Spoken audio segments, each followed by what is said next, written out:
I watched my brother marry the woman who would make my life hell for 5 years. She smiled at our family gatherings while slowly destroying me behind closed doors. Everyone loved her. Everyone believed her. But I found her second phone, and what I discovered made me realize she wasn't just cruel, she was living an entirely different life. This is how I made sure my brother finally saw the monster he married. Before we continue, please subscribe to the channel and let me know where you're listening from in the comments. I never thought the woman my brother married would spend 5 years systematically destroying me while he watched and did nothing. My name is Iris and I'm 28 years old. I work as an assistant curator at a local museum, a job I fought hard to get and honestly love, even though it doesn't pay much. But this story isn't really about me. It's about my brother Callum and the woman who fooled all of us. My brother is 4 years older than me, and for most of my life, he was my hero. When I was 16 and he was 20, our parents died in a car accident on a rainy Tuesday evening. One moment they were driving to pick up takeout, the next moment they were gone. Callum had just started his career at an architecture firm, barely making enough to support himself, but he didn't hesitate. He became my guardian, my parent, my everything. He put his life on hold to raise me, helped me with homework, attended my school events, made sure I got into college. I owed him everything. So when he met Vanessa 5 years ago, I was genuinely thrilled for him. He deserved happiness. He deserved love. He'd sacrificed so much for me, and I wanted nothing more than to see him smile the way he did when he talked about her. Vanessa worked in client relations at his architecture firm. She was 24 then, beautiful in that effortless way some women are, with perfect skin and hair that always looked salon fresh. She was charming, quick-wit, always knew exactly what to say to make people feel special. At our first family dinner with Aunt Lucinda and Uncle Grant, Vanessa brought homemade dessert and complimented Aunt Lucinda's house so genuinely that my aunt blushed. I remember thinking, she's perfect for him. The first crack appeared so small I almost missed it. It was maybe a week after I met Vanessa. I had a huge job interview coming up for a museum curator position, my dream job, and I'd spent weeks preparing my portfolio. The night before the interview, Vanessa came over to our apartment. Callum was in the kitchen making dinner, and I had my portfolio spread across the coffee table, doing final checks. Vanessa sat down beside me with her glass of red wine, leaning in to look at my work. She said something complimentary, I don't even remember what, and then her hand jerked. The wine glass tipped, and red liquid poured across my portfolio, soaking through pages of photographs and documentation I'd spent months assembling. I just stared at the spreading stain, unable to process what had happened. Vanessa immediately started apologizing, her voice rising in panic, grabbing napkins, saying oh my God over and over. Callum rushed in, helped clean up, assured me it was an accident. Vanessa actually cried, said she felt terrible, and the next day she bought me a new portfolio folder. I felt guilty for being upset. It was an accident, right? I didn't get the job. I told myself it wasn't because of the portfolio disaster, but deep down, I wondered. Their wedding was small and intimate, just family and close friends. It was beautiful. Vanessa looked like something out of a magazine. During the reception, she gave a toast about how lucky she was to marry into such a loving family, and then she made a joke about me being eternally dependent on Callum, about how I'd probably still be living with him when I was 40. Everyone laughed. Callum laughed. I smiled because what else could I do? But something about the way she looked at me when she said it made my stomach twist. After their honeymoon, things shifted. Vanessa suggested, very sweetly, that maybe I should consider getting my own place. She framed it as helping me become more independent, giving the newlyweds space. Callum looked uncomfortable but nodded along. He said, maybe she has a point, Iris. You're almost 25. You should be living your own life. I moved out 3 weeks later into a cramped apartment I could barely afford on my museum salary. I told myself it was fine. I was an adult. This was normal. But the comments didn't stop. Every Sunday, we still had family dinner, either at their place or Aunt Lucinda's house. Vanessa would smile at me across the table and say things like, Iris, still single? You really should put yourself out there more. Then she'd pause, tilt her head, and add, oh wait, you're probably too busy with your little museum job. The word little always stung. When I finally got promoted to assistant curator after 2 years of hard work, I was so proud. I told everyone at dinner. Vanessa's smile didn't waver. She said, how nice, a participation trophy kind of job, isn't it? Callum laughed awkwardly. No one corrected her. The worst part was how subtle it all was. Nothing big enough to call out. Nothing obvious enough to make a scene about. If I got upset, I looked oversensitive. If I said something, I was being dramatic. Vanessa had this gift for making cruelty sound like concern. One time, she went through my mail during a visit to my apartment and found a credit card statement. She told Callum I had debt, framed it as worry about my well-being. Callum lectured me about financial responsibility while Vanessa sat there looking sympathetic, occasionally touching his arm. I tried to explain it was student loans, normal debt, but Vanessa kept interjecting with gentle observations about my spending habits, about how she'd noticed I bought coffee out sometimes instead of making it at home. Small things that made me sound irresponsible. 3 years in, I started dating someone. His name was Fletcher, a photographer I met at a museum event. He was kind, funny, made me feel seen for the first time in years. I was terrified to introduce him to my family, but Vanessa insisted. She said she wanted to meet the man who made me so happy, said it with such warmth I actually believed her. At dinner, Vanessa monopolized the conversation, asked Fletcher a million questions, laughed at everything he said, touched his arm when she laughed. I watched Callum watch her, saw nothing but pride in his eyes at how charming his wife was. 2 days later, Vanessa told Callum that Fletcher had made inappropriate comments to her, that she felt uncomfortable. Callum confronted me, demanded I apologize for Fletcher's behavior. Fletcher was confused, denied everything. We broke up a month later. I realized then what she was doing. Vanessa saw me getting happy and couldn't allow it. By year 5, I'd stopped sharing good news with my family. When I got invited to curate a major exhibit, I told no one. I started seeing a therapist who gently suggested Vanessa's behavior was abusive. I defended Callum, said he didn't see it, said she was different around him. My therapist said something that haunted me, but he chooses not to see it, and that's also a choice. I didn't want to believe her. Then came Thanksgiving at Aunt Lucinda's house. Vanessa announced they were trying for a baby. Everyone cheered. Then Vanessa looked at me and said, "Of course, Iris will make a wonderful aunt, since she'll probably never have her own children with her situation." Everyone went quiet, looked at me with pity. Callum squeezed Vanessa's hand. I excused myself to the bathroom, looked at myself in the mirror and felt something inside me break. I was done. Done making excuses. Done being silent. I needed proof of who she really was, and I was going to find it. 2 weeks after that Thanksgiving disaster, I stopped going to family dinners. I told Callum I was swamped at work, which wasn't entirely a lie. The exhibit I was curating was demanding, but honestly, I just couldn't sit across from Vanessa anymore and pretend everything was fine. Callum called me worried, said Vanessa thought I was upset about something.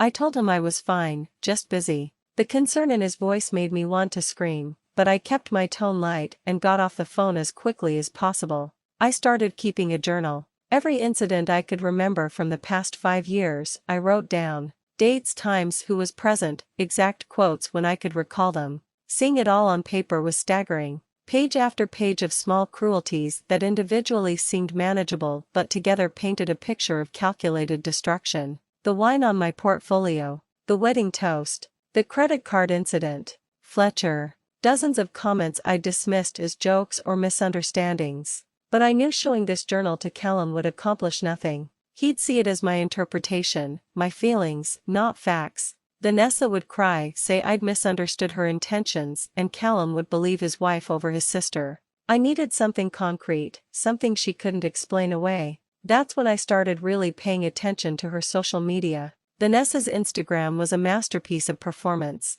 Pictures of her and Callum looking blissfully happy. Posts about being blessed and grateful. Date nights and weekend getaways. But as I scrolled back through months of posts, I noticed something strange. There were gaps. Periods where she posted nothing, which seemed odd for someone who documented everything. More interesting were her stories about work events. Vanessa frequently mentioned evening networking sessions, client dinners, corporate functions. Her job and client relations apparently required a lot of after-hours schmoozing. Callum never questioned it because that's what dedicated professionals do, right? Except when I cross-referenced her posts with her company's public event calendar, things didn't match up. In November, she'd posted about attending a huge industry mixer downtown. The company website showed no such event that week. In October, she claimed to be at a corporate retreat for 3 days. I checked the firm's social media. No retreat. No mention of any trip. Where had she actually been? The opportunity came in mid-December. Callum asked if I could come over to help wrap Christmas presents while Vanessa was at the gym. He said he was terrible at wrapping and could use the help. I agreed, arrived at their house around 6 in the evening. Callum was upstairs in the shower when I let myself in with the spare key he'd given me years ago. The house was quiet, decorated beautifully for the holidays, looking like something from a magazine spread. Everything Vanessa touched looked perfect on the surface. Then I saw her gym bag sitting by the front door. She must have forgotten it when she left for work that morning. I stood there staring at it, my heart pounding. I had no reason to look inside, no logical reason, but my hands moved anyway, unzipping the main compartment. Workout clothes, a water bottle, a makeup bag, normal gym stuff. I was about to zip it back up when I saw the phone tucked into the side pocket. Not her iPhone with the rose gold case that she carried everywhere. This was an Android, cheap and generic looking, the kind you buy at a convenience store. My hand shook as I powered it on, expecting a password screen. Nothing. It opened directly to the home screen. I could hear the shower still running upstairs. I had maybe 5 minutes, maybe less. I opened the messaging app, dozens of conversations loaded, but one contact jumped out. Just the letter D. I tapped it and my stomach dropped. The messages were intimate, sexual, the kind of things you send to someone you're sleeping with.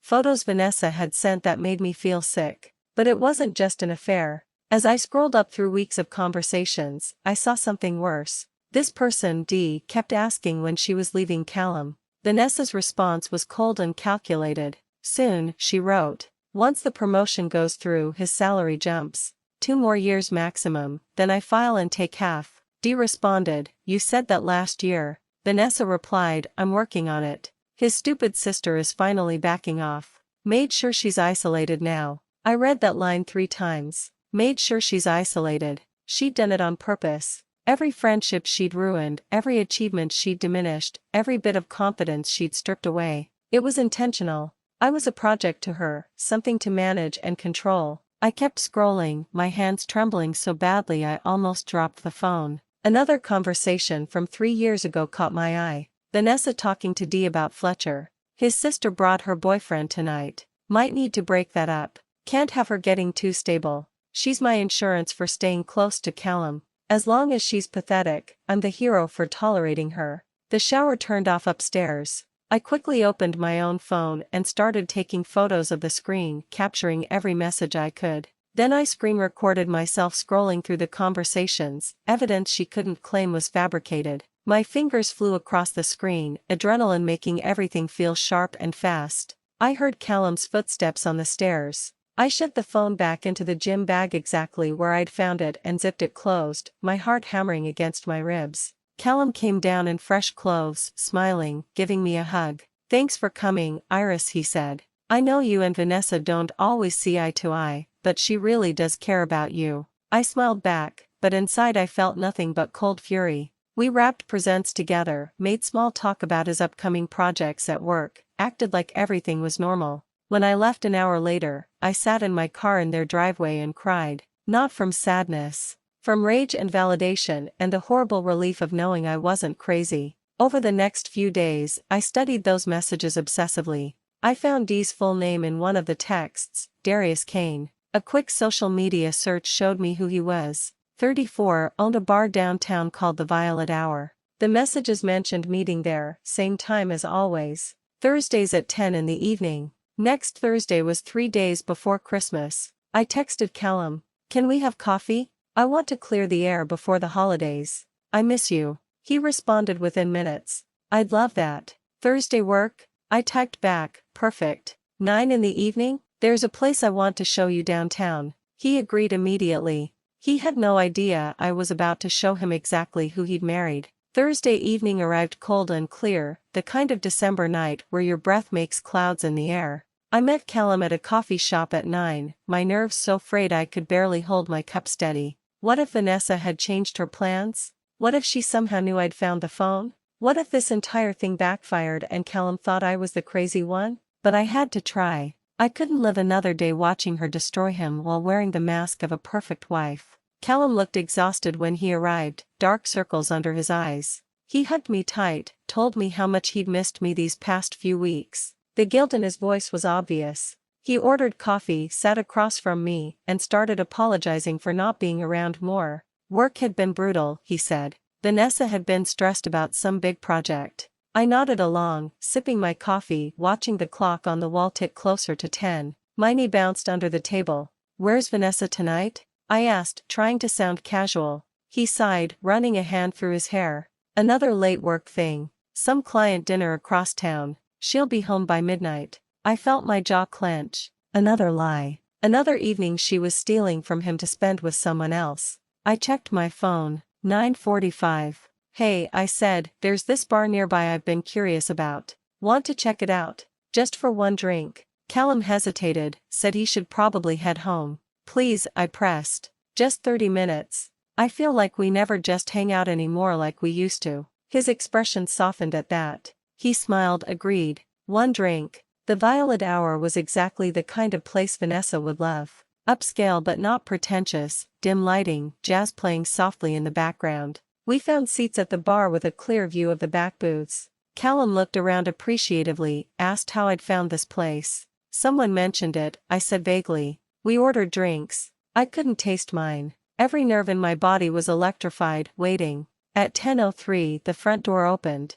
Vanessa walked in wearing a black dress I'd never seen before, her hair down and curled in a way she never wore it around Callum. She looked different. Confident in a predatory way, like she'd shed some costume and this was who she really was. I felt Callum go rigid beside me. "Is that," he started to say, but the words died in his throat. Vanessa didn't see us. She walked directly to a back booth where a man was already waiting. He stood when she approached, tall and handsome with close-cropped hair. "Darius." He kissed her and it wasn't a friendly peck. It was the kind of kiss that made my brother's hand tighten around his glass so hard I thought it might shatter. "What the hell?" Callum breathed, his voice hollow. He started to stand up but I grabbed his arm. "Wait," I said. "Just watch." I needed him to see more than just a kiss. I needed him to see how comfortable they were together, how this wasn't some new mistake, but an established pattern. Vanessa slid into the booth beside Darius, laughing at something he said, touching his face with the kind of easy intimacy that comes from repetition. Callum watched his wife, the woman he'd built a life with, be someone completely different with another man. "How did you know?" he finally asked, his voice cracking. I pulled out my phone, showed him the screenshots I'd taken from the second phone. He read them in silence, his face cycling through expressions too fast to track. Disbelief, horror, rage, pain. When he got to the messages about me, about how I was insurance and needed to stay pathetic, he looked at me with tears in his eyes. "She said you were jealous of her," he whispered. "That you couldn't handle me being happy." "I know what she said," I replied quietly. Callum stood abruptly, walked toward the booth before I could stop him this time. I followed a few steps behind, my heart in my throat. He stopped at their table and said her name. Just that. "Vanessa." She turned and I watched all the color drain from her face. It would have been satisfying if the look on my brother's face wasn't so destroyed. Darius looked confused, glancing between them. "Who's this?" he asked. "I'm her husband," Callum said, his voice eerily calm. The bar around us went quiet, people sensing drama. Vanessa started stammering, saying it wasn't what it looked like, that she could explain. Callum pulled out his phone, showed her the screenshots. "Explain what? That you're cheating? That you've been planning to divorce me for years? That you tortured my sister because she was insurance to keep me manipulated?" Vanessa's eyes found mine standing behind Callum. The look she gave me was pure venom, all pretense of sweetness gone. "She's lying," Vanessa tried, her voice taking on that concerned tone she did so well. "She's always been jealous." "These are from your second phone," Callum interrupted, his voice hard now. "The one in your gym bag." Vanessa went silent, trapped. Darius stood up, grabbing his coat. "Look man, she told me she was separated." Callum laughed bitterly. "She lied to you too." Darius left without another word and honestly, I felt bad for him. He was just another person Vanessa had used. Vanessa tried one more time to salvage the situation. "Callum, please, we can talk about this at home." Her voice was desperate now, the mask fully cracked. "You don't have a home with me anymore," Callum said flatly. "We're done." "But you can't just throw away 5 years," she said, and I almost laughed at the audacity. "You already did," Callum replied. Then he turned and walked out of the bar. I followed him outside. He leaned against the brick wall, breathing hard like he'd been running. I stood beside him in the cold, not saying anything. After a long silence, he spoke. "I'm sorry I didn't believe you. All those times she said things and I defended her. God, Iris, I'm so sorry." "You loved her," I said. "That's not a crime." "I abandoned you," he said, his voice breaking. "My own sister. After everything we've been through." We stood there together in the December cold, and for the first time in 5 years, I felt like I had my brother back. 3 months later, Callum filed for divorce. Vanessa fought it hard, but the evidence was overwhelming. She even lost her job when someone tipped off her company's human resources about falsified client meeting reports. I never asked Callum if he was the one who made that call. The divorce was finalized in April. Callum and I started having dinner every week, just the two of us, rebuilding what had been broken. In June, I got promoted to head curator. My first major exhibit opened in August, and Callum was front row at the opening, beaming with pride. Afterwards, he hugged me and said, "I'm proud of you." I should have said that more over the years. "You're saying it now," I told him. "That's what matters." I'd gotten my brother back, and this time, nobody would ever come between us again. Thank you for listening. Don't forget to subscribe and feel free to share your story or opinions in the comments.